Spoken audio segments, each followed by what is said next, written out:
Hallelujah. आइए हम वचन में जाने से पहले प्रार्थना करें। परमेश्वर यीशु, हम आज के वचन को तेरे हाथ में देते हैं प्रभु। वचन दो धारी तलवार के समान आए प्रभु, जो उनके लोगों के हृदय में ही नहीं जाए पर उनके जीवन भी बदले प्रभु। परमेश्वर, हम सिर्फ वचन को सुनने वाले नहीं पर वचन पर चलने वाले लोग बनना चाहते हैं। परमेश्वर, हर एक को ब्लेस कर, हर एक को आशीर्वाद कर। जो भी ये वचन सुन रहा है प्रभु, इस वचन के द्वारा उसके अंदर प्रकटीकरण दे, अनुग्रह दे बदलने के लिए प्रभु। शैतान इस वचन को चुरा ना पाए, उनके जीवन में 100 गुना फल लगे। यीशु के नाम से मैं प्रार्थना करती हूँ, आमेन आमेन आमेन। ओके, हम बहुत ही इंपॉर्टेंट टॉपिक सीख रहे थे और हमारा टॉपिक का नाम क्या है कि पवित्र आत्मा हमारे आत्मा को नया बनाता है कि नहीं। और उसमें हमने लास्ट टाइम हमने देखा था कि कैसे एक मिनट जस्ट होल्ड करो, मुझे सिर्फ डायग्राम में लाना है वापस और मुझे वो दिखाना है डायग्राम आपको।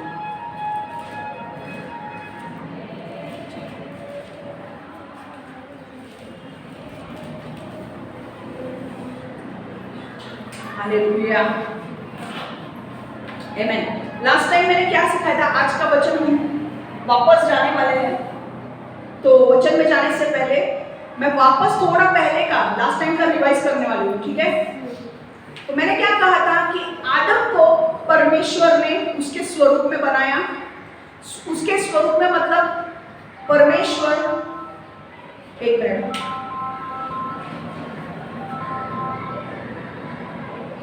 एक मिनट सिर्फ 1 मिनट होल्ड करना, यहाँ पे थोड़ा डिस्टर्बेंस आना है। हालेलुया। ओके, शुरुआत करते हैं। आदम को परमेश्वर ने उसके स्वरूप में बनाया, ठीक है। परमेश्वर ने सोचा कि अब मैंने सारे जीव जंतु प्राणी सबको बना लिया है, ओके, अब मुझे मनुष्य को बनाना है। और परमेश्वर ने शुरुआत में परमेश्वर ने मनुष्य को बनाया। उसको कैसे बनाया, नर और नारी में। तो आदम को परमेश्वर ने अपने स्वरूप में बनाया, मतलब जैसा परमेश्वर है वैसा आदम और हवा को बनाया है, ओके। अगर कोई बोले मनुष्य बंदर के यहाँ से आया है, बिल्कुल नहीं। मनुष्य को परमेश्वर ने क्लियर बाइबल में कहा है। बहुत सारे लोग, अगर आपने जो लोग स्कूल में गए हैं, स्कूल में सिखाया जाता है कि हम बंदर के यहाँ से आए। बंदर के यहाँ से नहीं आए हैं। बंदर अपनी जाति को पैदा करता है, परमेश्वर ने मनुष्य को उसके स्वरूप में बनाया है। बाइबल क्लियरली ये बताता है, ठीक है। जब परमेश्वर ने आदम को बनाया तो एक सबसे इंपॉर्टेंट बात ये थी कि आदम क्लियर है ना अभी। एक सबसे इंपॉर्टेंट बात ये थी कि आदम के अंदर परमेश्वर ने, हम एक मनुष्य के अंदर तीन चीजें होती है, आत्मा, प्राण और शरीर। आदम के आत्मा के अंदर पवित्र आत्मा था, ओके। अब उसका जो डायग्राम बता, उसका डायग्राम बता।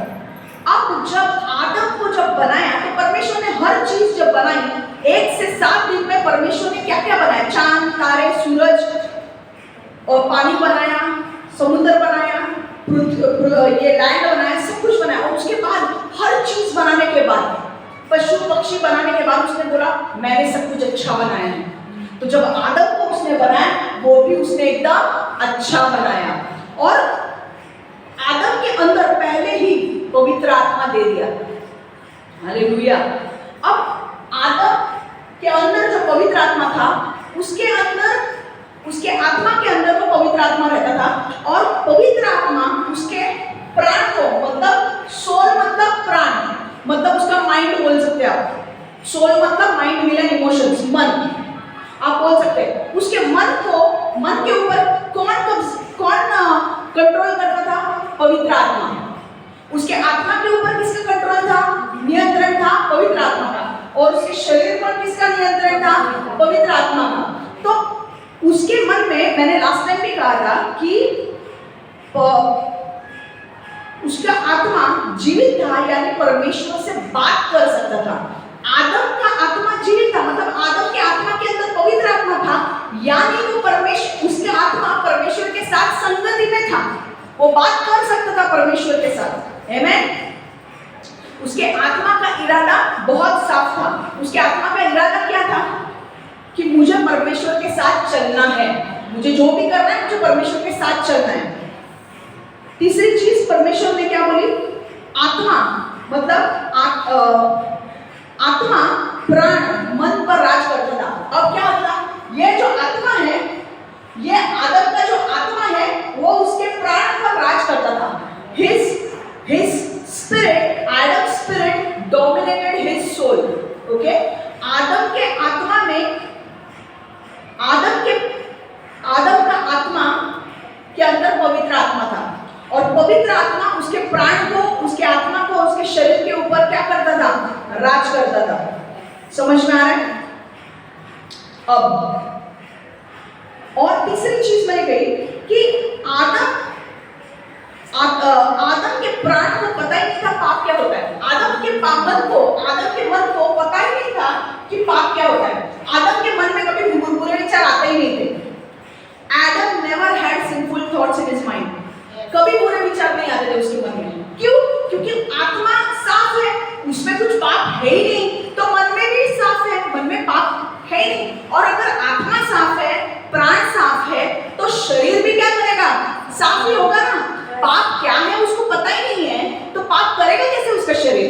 समझ में आ रहा है? इसलिए बहुत अच्छा कंडीशन आदम का था। अब हम आगे जाने वाले। क्लियर है? अभी ये कभी था जब आदम ने पाप नहीं किया था तब, ठीक है? इतनी अच्छी कंडीशन थी आदम की। अब हम देखेंगे आदम ने जब पाप किया तो क्या हुआ। ठीक है? रेडी है? देखो, आदम के पाप करने के बाद क्या हुआ वो हम देखेंगे। उत्पत्ति 2:15-17। उत्पत्ति 2 वचन देखेंगे। उत्पत्ति 2:15-17।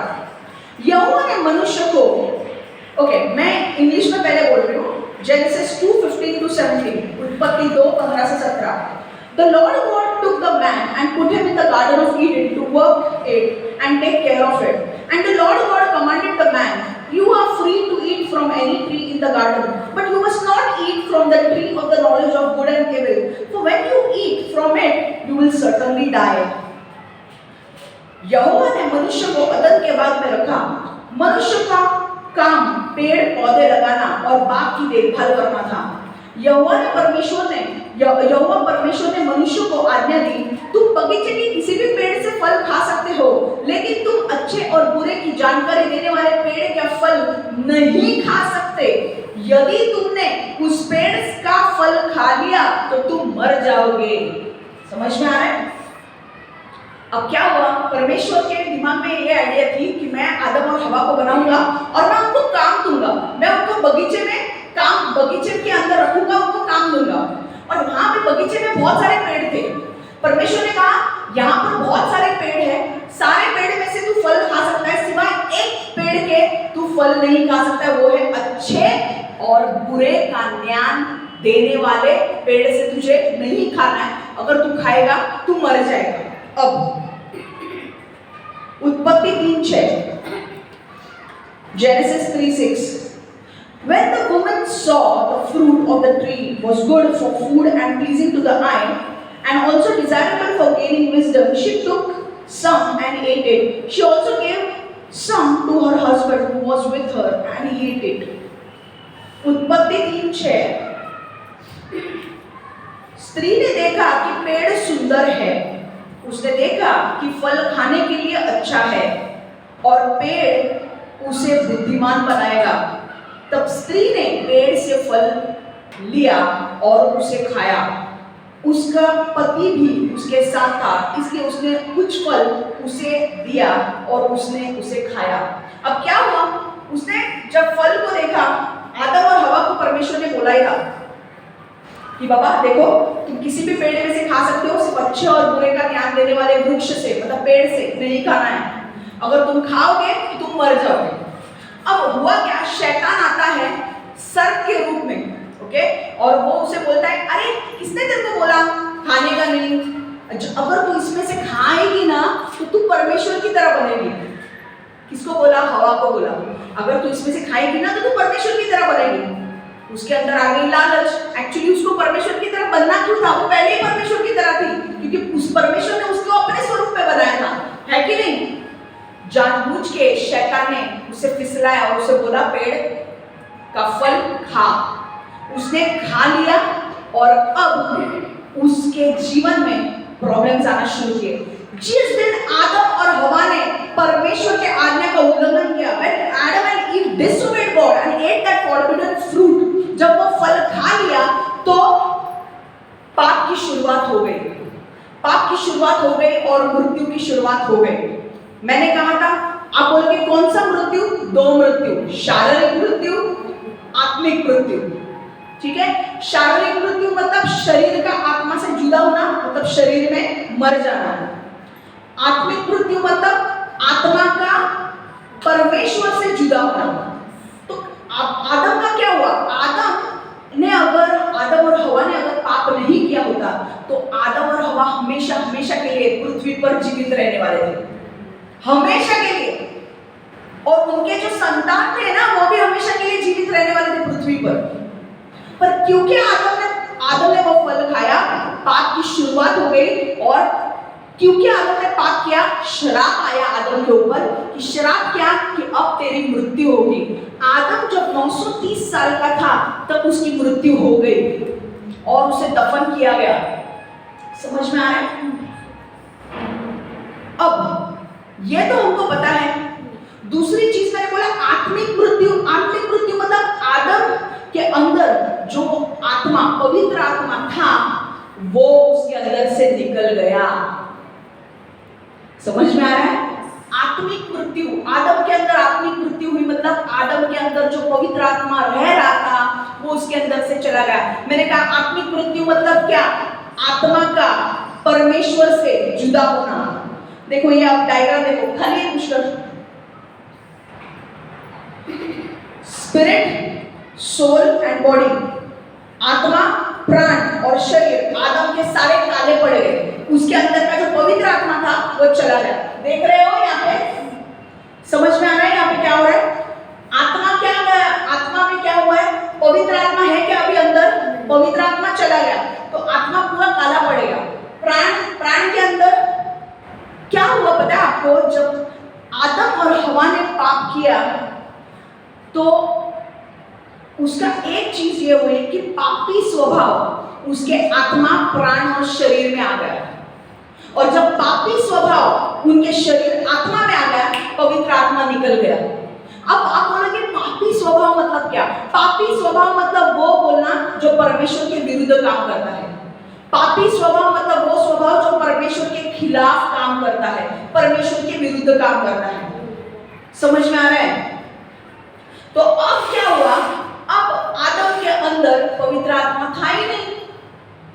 पहली मृत्यु तो आ गई, शारीरिक रूप में तो अब वो मरने वाला था। और आदम के बाद जितने उसके संतान होने वाले थे वो भी शारीरिक रूप में मरने वाले थे। और आदम के अंदर अब क्या आ गया? पापी स्वभाव आ गया। उसके आत्मा के अंदर पापी स्वभाव आ गया, पवित्र आत्मा चला गया।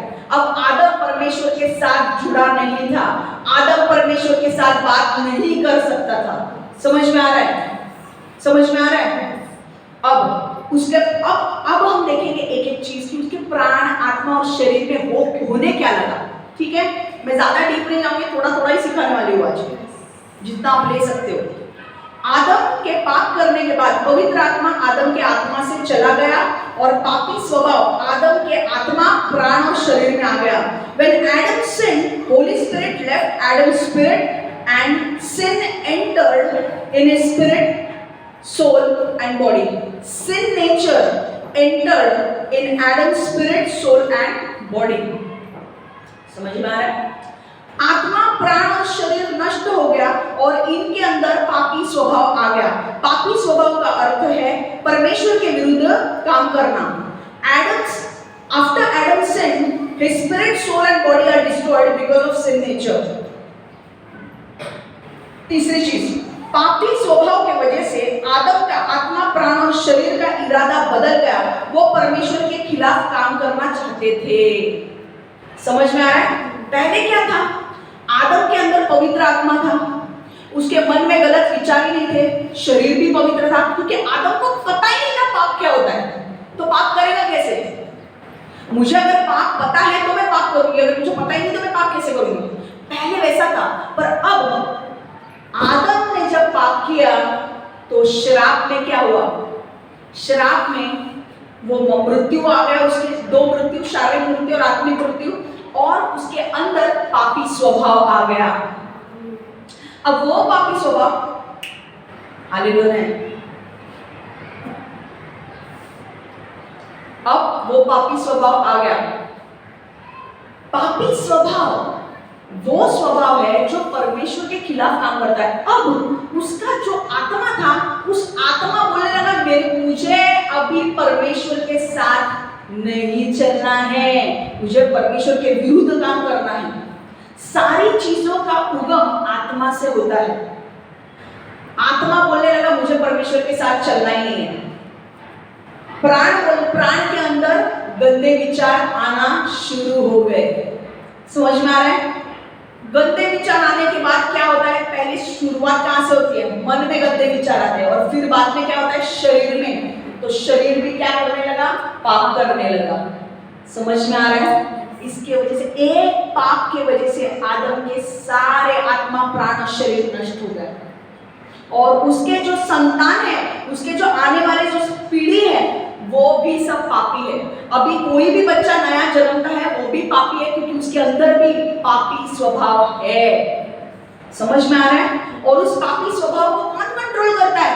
शैतान कंट्रोल करता है। पापी स्वभाव पवित्र आत्मा कभी कंट्रोल करेगा क्या? पवित्र आत्मा बोलेगा कि गलत करो परमेश्वर के खिलाफ? नहीं, तो शैतान ही करता है ना। शैतान, तो शैतान उस स्वभाव को कंट्रोल करता है। समझ में आ रहा है? क्योंकि उसी ने तो पाप करने पे मजबूर किया आदम और हवा को, तो अब वही कंट्रोल कर रहा है वो पापी स्वभाव को। समझ में आ रहा है? अब आदम का प्राण उसके आत्मा और शरीर पर राज करने लगा। अब आदम का जो प्राण है ना, मतलब एडम्स माइंड जो है, आदम का जो प्राण है वो उसके आत्मा और उसके शरीर पर कंट्रोल करने लगा। पहले ऐसा नहीं था। पहले आत्मा प्राण के ऊपर कंट्रोल करती थी, प्राण शरीर के ऊपर कंट्रोल करता था। राइट है? अभी आप ऐसा समझ सकते हो, शुरुआत में पहला डायग्राम काटा। शुरुआत में जो डायग्राम है, जो आपने पहले देखा था, सबसे अच्छा, हाँ ये वाला, आप इसको, आत्मा को आप ये समझ सकते हो। मान लो सपोज एक घर है, घर का जो ओनर है, मालिक, वो है आत्मा। घर के अंदर जो बड़े पैसे वाले लोग होते हैं ना, वो डायरेक्ट नौकरों के साथ बात नहीं करते, उनके बीच में एक मैनेजर होता है। वो मैनेजर को बोलते हैं कि कोई काम चाहिए तो, और फिर मैनेजर जाके नौकर को बोलता है। तो मैनेजर कौन है? यहाँ पे प्राण है। हाँ, पहले जब आदम ने पाप नहीं किया था तो मैनेजर कौन है? प्राण है। और सर्वेंट कौन है? मतलब नौकर कौन है? शरीर है। तो आत्मा क्या करता था? अभी सपोजिंग बड़े बड़े और घर में ऐसा होता है कि अगर उनको कुछ चाहिए, होटल से मंगवाना है, तो वो मैनेजर को बोलेंगे, मैनेजर जाके नौकर को बोलता है। तो पवित्र आत्मा प्राण को बोलता था क्या करना है, और फिर प्राण शरीर को बोलता है क्या करना है। और पवित्रता ही उनके अंदर थी, तो पाप कभी होता ही नहीं था। अब ये सिचुएशन बदल गई। पाप करने के बाद, पाप करने के बाद पूरा जो ये था ना, वो पूरा बदल गया। परमेश्वर ने जैसा बनाया था ना, जिस तरीके से होना चाहिए था, आत्मा, प्राण और शरीर, वो पूरा ऑर्गेनाइजेशन बदल गया। अब आत्मा जो था वो कौन बन गया? मैनेजर बन गया। खाली है। हाँ बस। अब ये देखो, प्राण जो है ना, वो कौन बन गया? मालिक हो गया। वो मालिक हो गया। उसके मन में जो विचार आने लगे वो राज करने लगा। आत्मा का कुछ अभी चलने नहीं गया, आत्मा के अंदर कुछ है ही नहीं, पवित्र आत्मा। तो डायरेक्शन कौन देगा? आत्मा बीच में आ गया, मैनेजर बन गया। राज कौन करने लगा? गलत विचार कहां पे आने लगे? मन में आने लगे। तो वो कौन बन गया? मालिक ने बोला पाप कर आत्मा को, आत्मा शरीर को बोलता है आदम अब ये पाप कर, आदम जाके पाप करेगा। समझ में आ रहा है? ये पूरा जो ऑर्डर था वो पूरा ऑर्डर नष्ट हो गया। समझ में आ रहा है? ये मैं क्यों सिखा रही हूँ आपको? आपको भले ही बोरिंग लगे, पर एक वक्त आएगा जब इसका आपको इंपॉर्टेंस समझ में आएगा। मैं पवित्र आत्मा के बारे में जब सिखाती हूँ, आपको भले ही नींद आएगी, ये आएगी, शैतान जानबूझ के करेगा ताकि ये चीजें आपके दिमाग में ना जाए। जब व्यक्तियों का उद्धार होते हुए देखते हो ना, इनके लाइफ में ऐसा होता है एक्चुअली। आप देखोगे उनका अभी नेक्स्ट जो सेशन होने वाला है ना, वो सेशन ये होने वाला है कि पवित्र आत्मा कैसे हमें बदलता है। अब ये समझ में आ गया ना, तो पवित्र आत्मा हमें कैसे बदलता है इसके लिए आप इजी हो जाएगा। हालेलुया, समझा ये? अब मुझे देखो, उसके शरीर को सिर्फ एक चीज करनी थी, वो है पाप। अब आदम पवित्र आत्मा के द्वारा नहीं पर शरीर से चलने लगा। समझ में आया? वो पापी स्वभाव उसके बच्चे काइन और हाबिल में आ गया, और इसी पापी स्वभाव के कारण काइन ने हाबिल को मार डाला। समझ में आ रहा है? पहला मर्डर बाइबल में हुआ, आदम के बच्चों ने, कैन ने किसको मार डाला? हाबिल को मार डाला। Can killed Abel. क्यों? क्योंकि वह पापी स्वभाव उसके बच्चों में गया। समझ में आया? नेक्स्ट सेशन में हम देखने वाले हैं, अब मैं थोड़ा आपको और बताने वाली हूँ। नेक्स्ट सेशन में हम देखने वाले हैं जब पवित्र आत्मा हमारे अंदर आता है तो वो हमारे आत्मा को कैसे नया बनाता है। कितने लोगों को इंटरेस्ट है अभी नेक्स्ट सेशन में? अगर ये नहीं समझ में आता तो आपको इंटरेस्ट होता क्या अगले टाइम कैसे अच्छा होगा वो? अगर यही नहीं समझा तो अभी क्लियर समझ में आ रहा है कैसे हुआ था? पहले कितना अच्छा था, फिर बाद में क्या हुआ पाप करने के बाद, और अब पाप करने के बाद जब एक मनुष्य व्यक्ति यीशु पर विश्वास रखता है, वो व्यक्ति जब यीशु पर विश्वास रखता है तो उसके अंदर पवित्र आत्मा आता है, और पवित्र आत्मा उसके आत्मा को कैसे नया बनाता है, वो इंटरेस्टिंग है। हालेलुया। लोग पाप कर रहे थे, अचानक पाप करना बंद करते हैं। क्यों? क्योंकि पवित्र आत्मा उन्हें नया बनाता है। हालेलुया।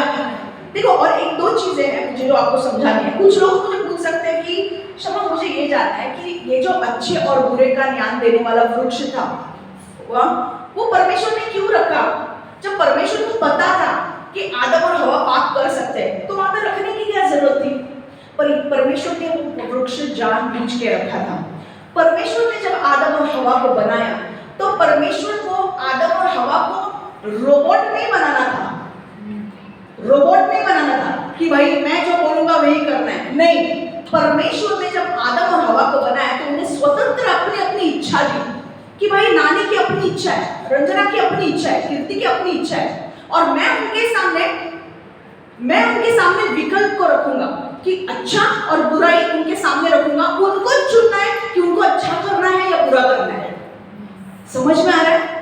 तो जानबूझ के परमेश्वर ने परीक्षा लेने के लिए आदम और हवा का वो पेड़ वहां पे रखा था, और परमेश्वर ने उनको बोला भी था आदम को कि आदम और हवा को कि इस पेड़ से मत खाना, अगर खा लिया तो तुम मर जाओगे। अब परमेश्वर को यह देना था आदम और हवा को कि तुम्हें स्वतंत्र इच्छा दी है मैंने, अब मैंने तुमको ये भी बोला है कि क्या करना है, पर तुम्हारी इच्छा, मैंने तुम्हें बोला ये करने के लिए, पर तुम्हारी इच्छा क्या है, तुम क्या करते हो, तुम कौन से विकल्प को चुनते हो, खाते हो या नहीं खाते हो, ये तुम्हें चुनना है। समझ में आ रहा है? इसीलिए आज भी इतने लोग पाप क्यों करते हैं? क्योंकि फ्री विल दिया है ना परमेश्वर ने। हर एक की इच्छा है, हर एक की मंशा है। परमेश्वर ने हमें रोबोट नहीं बनाया, परमेश्वर हमें रोबोट नहीं बनाता है। हालेलुया। समझ में आ रहा है? इसीलिए आदम और हवा को परमेश्वर ने स्वतंत्र इच्छा दी कि तुम्हारे सामने पाप भी है, आशीष भी है। अगर फल नहीं खाओगे तो आशीष में बने रहोगे, अगर फल खा लिया तो नष्ट हो जाओगे, मर जाओगे।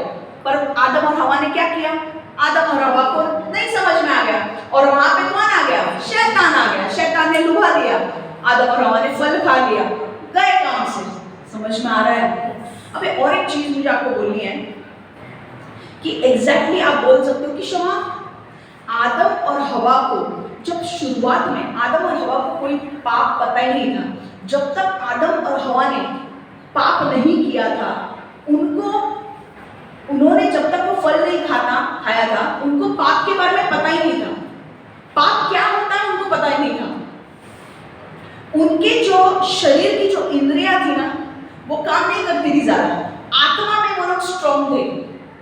मैं आपको बोलती हूँ क्या हुआ, जब उन्होंने अच्छे और बुरे का ज्ञान देने वाले वृक्ष से जब वो फल खाया तो वो फल में क्या था? विटामिन सी होगा या कुछ होगा, पर आत्मिक रूप में उस फल में एक श्राप था। श्राप क्या था? कि अगर तुमने वो फल खाया तो तुम शरीर और प्राण में उसके पावर में बढ़ते जाओगे, और तुम्हारा आत्मा का जो आवाज है ना, जो तुम सुनते हो, वो कम हो जाएगा। तुम शरीर का आवाज और प्राण का आवाज ज्यादा सुनने लगोगे, आत्मा का आवाज कम सुनने लगोगे। समझ में आया? और वही हुआ। पहले क्या था, शरीर का आवाज क्या होता है पता ही नहीं था, प्राण के अंदर आवाज नहीं था, गलत विचार ही नहीं थे, तो आत्मा का ही आवाज चलता था, पवित्र आत्मा जो बोलता था वही सुनते रहे। पर बोला जैसे फल खाया, उस फल में क्या था, श्राप था। अगर जब वो फल खाओगे तो तुम अब आत्मा का आवाज सुन नहीं पाओगे, शरीर का आवाज और प्राण का आवाज, मतलब तुम्हारा मन और तुम्हारा शरीर जो बोलेगा ना उसका आवाज बढ़ेगा और तुम परमेश्वर का आवाज सुन नहीं पाओगे। इसीलिए हम फास्टिंग क्यों करते हैं? फास्टिंग इसलिए करते हैं ताकि हमारे अंदर के पवित्र आत्मा का आवाज हम क्लियरली सुन सके। हम फास्टिंग क्यों करते हैं? जब हम फास्टिंग करते हैं तो हम अपने शरीर को मारते हैं। शरीर को मारने से क्या होता है, उसका जो आवाज है, शरीर का जो आवाज है या मन में जो आवाज ये है ना, वो कम होते हैं और हम पवित्र आत्मा का आवाज क्लियर सुन पाते हैं। है तो होता है कि नहीं? कितने लोग जब फास्टिंग करते हैं आपको ज्यादा धीरे धीरे क्लियर सुनने आना शुरू होता है, पवित्र आत्मा का आवाज आपको क्लियर सुनने को मिलता है, धीरे धीरे धीरे, एकदम से नहीं होगा, पर क्या होता है आपके शरीर का आवाज कम होने लगता है, आत्मा का आवाज कम होने लगता है और पवित्र आत्मा का आवाज ट्यूनिंग बढ़ता है। क्यों? क्योंकि आप शरीर को मार रहे हो। हालेलुया। फल खाने के वजह से शरीर और प्राण का आवाज बढ़ने लगा। और क्या हुआ, जो पहले आदम और हवा को, पहले वो लोग आदम और हवा नंगे हैं, उनको पता ही नहीं था कि वो नंगे हैं, उनके अंदर उनको पता ही नहीं था कि वो नंगे हैं, उनको नंगा रखा है। पर परमेश्वर ने क्या किया था, वो महिमा उनके उनको दिखता नहीं था कि वो नंगे हैं, उनके आजू बाजू में परमेश्वर की महिमा थी, इसलिए डायरेक्टली उनको आंखों के सामने से नहीं दिखता था। पर जब उन्होंने पाप किया उनकी आंखें खुल गई। मैंने क्या बोला, उनके शरीर की आवाज बढ़ गई। शरीर में 5 इंद्रियां होती है, शरीर में 5 इंद्रियां होती है। We have 5 senses in our body. कौन सी? आंखें, देखना, आंखें, कान, देखना, सुनना, सूंघना, स्पर्श करना और टेस्ट। टेस्ट को क्या बोलते हैं हम लोग? चखना। 5 इंद्रियां कौन सी होती हैं? Adam, we have 5 senses in our body. We can eye, ear, nose, hands and tongue. We can see, we can hear, we can smell, we can touch, we can taste. हम लोग देख सकते हैं, सुन सकते हैं, सूंघ सकते हैं, स्पर्श कर सकते हैं और चख सकते हैं। तो आंखों से हम देखते हैं, कानों से हम सुनते हैं, नाक से हम सूंघते हैं, हाथों से हम स्पर्श करते हैं और जीभ से हम क्या करते हैं? चखते हैं। तो ये इन चीजों का जो आवाज होता है वो आवाज अब बढ़ने लगा। इनमें पावर था ही नहीं पहले, आंखें होने के बाद भी उनको नंगापन नहीं दिखता था, अब उनकी आंखें पाप के लिए खुल गई, उन्हें वो दोनों नंगे हैं वो दिखना शुरू हो गया। समझ में आ रहा है? उनके अंदर जो प्राण में, उनको कभी पता नहीं था कि दोष क्या होता है। हम लोग कभी गलत काम करते तो हमारे अंदर दोष की फीलिंग होती है ना, हमने गलत किया, हम होता है कि नहीं गिल्ट फीलिंग। जब उनको वो लोग कभी पाप करते ही नहीं थे तो उनके अंदर कभी गिल्ट फीलिंग थी नहीं। पर जब उन्होंने पाप किया उनके प्राण के अंदर क्या हुआ? मैंने क्या बोला? प्राण का आवाज बढ़ गया। प्राण के अंदर क्या हुआ? दोष आ गया। मैंने क्या बोला? उनके माइंड में 3 चीजें होती है। उनकी भावना में क्या हो गया? उनका दोष बढ़ने लगा। वो खुद के ऊपर दोष लगाने लगे, अरे हमने पाप किया, हमने पाप किया, हमने पाप किया। हालेलुया। डर आ गया, दोष आ गया, निराशा आ गई। ये पहले था नहीं। शरीर में वो देखने लग गए, सुनने लग गए, सोचने लग गए। वो उनके 5 इंद्रियां इतनी मजबूत हो गई कि अब वो शरीर से चलने लगे। आदम कैसे चलने लगा? शरीर से। इसीलिए हम क्या बोलते हैं कि शरीर से मत चलो, आत्मा से चलो।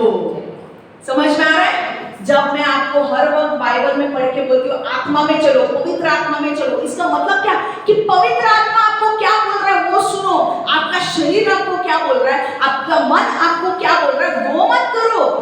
आपका मन भी आपसे बात करता है कि नहीं? क्यों आ रहे हैं चर्च में? क्या मिल रहा है चर्च में आके? क्यों बोरिंग इतना संडे खराब करने का? ये आपका मन बोल रहा है। पवित्र आत्मा बोलेगा उठ, कपड़े घर डाल और निकल चर्च के लिए, घर पे नहीं बैठना है। समझ में आ रहा है फर्क? शरीर बोलेगा मेरा पैर दुख रहा है, क्या है, समझ में आ रहा है? हर कोई किसी का आवाज, तो आपको अगर पवित्र आत्मा की आवाज क्लियरली सुननी है, आप जब फास्टिंग करते हो तो आपको शरीर का आवाज, पैर दुखना, ये दुखना कम हो जाएगा। आत्मा जो प्राण जो आपको मन बोलेगा ना, अरे मत जा, वो भी कम हो जाएगा, क्योंकि हम खिला ही नहीं रहे ना उसको, है कि नहीं? हम उसको खिला ही नहीं रहे, तो उनका आवाज, एक आदमी को जब आप खाना नहीं खिलाते हो तो वो बड़बड़ करेगा, नहीं करेगा ना? तो जब आप आपके शरीर को नहीं खिलाते हो, आपका शरीर का आवाज बंद हो जाता है। नाचोगे आप ज्यादा, आप बोलोगे नहीं मेरा फास्टिंग में एक जगह पे बैठता हो कि नहीं, है कि नहीं? शरीर का आवाज कम होने लगता है, प्राण का आवाज कम होने लगता है। किसका आवाज ट्यून होता है? आत्मा का। समझ में आ रहा है? पर अब क्या हुआ, आदम ने इतनी बड़ी गलती कर दी कि आदम के अंदर से पवित्र आत्मा ही चला गया। समझ में आ रहा है? पर यहाँ पर एक चीज है, हमें ये नहीं समझना है कि आदम और हवा नरक में गए, नहीं। छोटी सी चीज मैं आपको बता रही हूँ, परमेश्वर ने उनके लिए एक मार्ग निकाला। परमेश्वर ने कहा कि अगर आदम और हवा ने पाप किया है तो इस पाप को ढकने के लिए मुझे एक जानवर की बलि देनी जरूरी है। उसने जानवर की बलि दी और उसके कपड़े में जानवर की जो खाल थी, उस खाल को निकाल कर आदम और हवा को पहनाया ताकि वो नंगे ना रहे। समझ में आया? तो क्या हुआ, जानवर की बलि देना जरूरी था उनके पाप को ढकने के लिए। समझ में आ रहा है? और ये जो जानवर की बलि थी, परमेश्वर बोल रहा था कि आगे चल के बार बार एक नियम आ गया, मूसा का नियम में आ गया कि इसने पाप किया और अगर इसके पाप को ढकना है तो जानवर की बलि देनी पड़ेगी। पर परमेश्वर एक्चुअल में बताने वाला था कि आगे चल के यीशु आने वाला है जो हमेशा के लिए लोगों के पापों के लिए बलिदान जाने वाला है और एक बारी वो बलि जाएगा। और अब जब यीशु आया, उसने हमारे सारे मनुष्य जाति के पापों का दंड अपने ऊपर ले लिया और उसने सारे मनुष्य जाति को मृत्यु के आत्मिक मृत्यु से आजाद कर दिया। कौन? किनको? परमेश्वर यीशु जब पृथ्वी पर आया, उसने सारे मनुष्य जाति का दंड अपने ऊपर ले लिया। क्रूस पे वो मारा गया, गाड़ा गया, तीसरे दिन जी उठा। उसने सारा दंड अपने ऊपर ले लिया और अब उसने बोला अब जो भी व्यक्ति मेरे नाम पर विश्वास करेगा वो नरक नहीं जाएगा, वो स्वर्ग जाएगा, क्योंकि उसे अनंत काल का जीवन मिलेगा। और जब एक व्यक्ति यीशु मसीह पर विश्वास करता है, तब पवित्र आत्मा उसके अंदर एंट्री लेता है।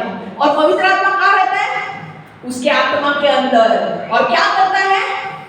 बदलता है। और उसे क्या कहते हैं हम? नया जन्म, है कि नहीं?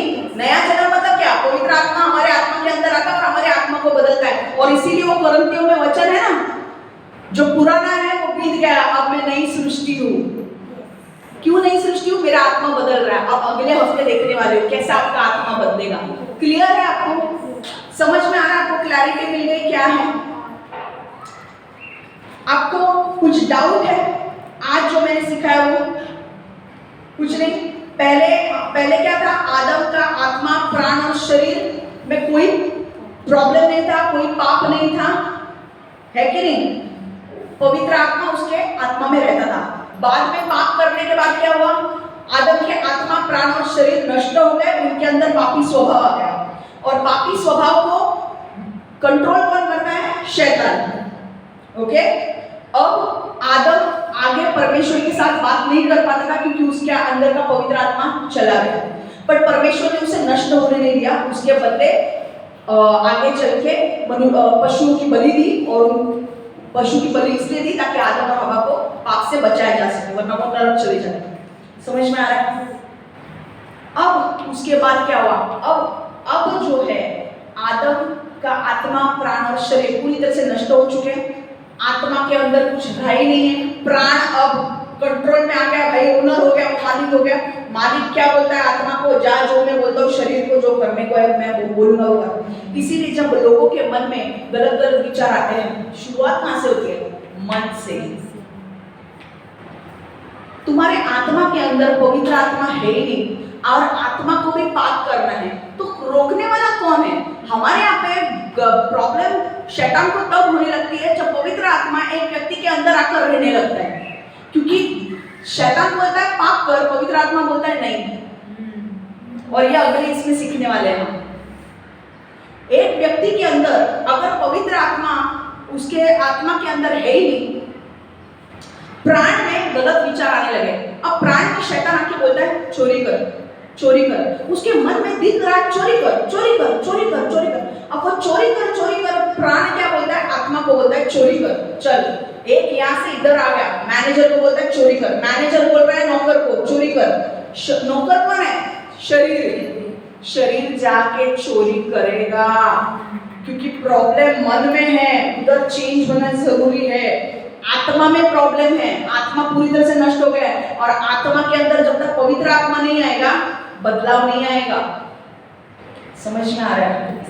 और इसीलिए कई बार क्या होता है, जब हम नए लोग आते हैं, हमारा कई बार क्या होता है, जब हम विश्वास में लोग आते हैं और पवित्र आत्मा हमारे अंदर आता है, हमारे बीच में लड़ाई होती है, आत्मा और शरीर में लड़ाई होती है। ये हम अगले इसमें सीखने वाले हैं, कैसे लड़ाई होती है। क्लियर है? नींद हो गई अच्छे से, 1-2 घंटा सो लिया, वेरी गुड, वेरी गुड। वहां पे भी नींद है, वहां पे, थैंक यू, वेरी गुड। सी 1 घंटे के लिए तुम यहाँ पे आते हो या 2 घंटे के लिए, अपना बेस्ट दिया करो। शैतान कितनी भी नींद डालने की कोशिश करेगा, अपने आप को झटको और वापस तरोताजा हो जाओ और सुनो वचन क्या कह रहा है। आपको 2 घंटा ये वचन वापस, अगर मैं जस्ट बिकॉज रिकॉर्डिंग कर रही हूँ, इसका मतलब ये नहीं है कि आप 2 घंटा यहाँ पे आके वेस्ट कर रहे हो। अगर आप नींद में हो तो आने की क्या जरूरत है? अगर आपको नींद ही लेके घर पे लो नहीं, यहाँ पर आते हो, नींद मत लो। समझ में आ रहा है? अच्छा, अभी आज का वचन मैं यहीं पे समाप्त कर लूँ, मुझे ज्यादा ओवरडोज नहीं देना है, मैं यहीं पे समाप्त करूँ। अगले हफ्ते हम देखेंगे पवित्र आत्मा जब हमारे अंदर आता है तो हमें कैसे बदलता है। कल का इंटरेस्टिंग है अगले इसमें। पर आपको क्लियर समझ में आ गया? ये मुझे बनाने के लिए बहुत टाइम लगा था, पर आपको क्लियर समझ में आ गया मैंने क्या सीखा वो? Very good. चलो, परमेश्वर यीशु मैं प्रार्थना करती हूँ, परमेश्वर यीशु हर एक को ब्लेस कर, आशीर्वादित कर। परमेश्वर मैं मांगती हूँ प्रभु कि हर एक व्यक्ति को आत्मा से भर, आत्मा के अनुसार चलने को मदद कर परमेश्वर। अगर वो अपने शरीर में चल रहा है तो उसे शरीर में नहीं पर आत्मा में चलने के लिए मदद कर प्रभु। परमेश्वर उसे आत्मा का आवाज सुनने के लिए मदद कर प्रभु। परमेश्वर मैं प्रार्थना करती हूँ कि हर एक व्यक्ति जो ये वचन सुन रहा है उसे ब्लेस कर, आशीर्वादित कर और 100 गुना फल उसके जीवन में लगे प्रभु। परमेश्वर मैं एक प्रार्थना ये भी करूं कि अगर उसके जीवन में कोई लोग सही नहीं है, कुछ चीजें अगर सही नहीं है तो उनको निकाल दे उनके जीवन से और उन लोगों को सही मार्ग पर लेकर आ प्रभु। Remove all wrong people from their life, remove all wrong things from their life and bring them to the right path, Lord. In Jesus' name I pray. Amen, amen, amen. God bless you all. Take care.